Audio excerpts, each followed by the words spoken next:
عيب عليك وما عندك ذرة رجولة من تصور أمك وهي بالحمام.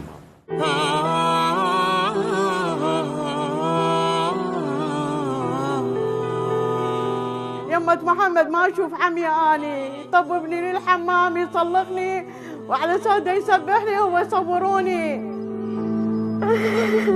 الله يظلمك الظالم، الله يظلم بيك إن شاء الله رمزي، مثل ما دمرتني الله يدمرك إن شاء الله.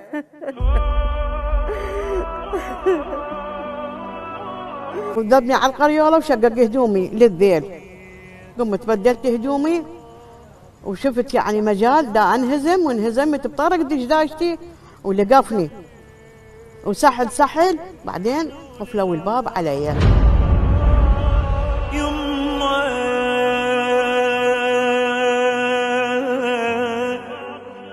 لك مرتك راح تطببك الجنة، لو أمك راح تطببك الجنة، هاي إذا أنا رضيت عليك.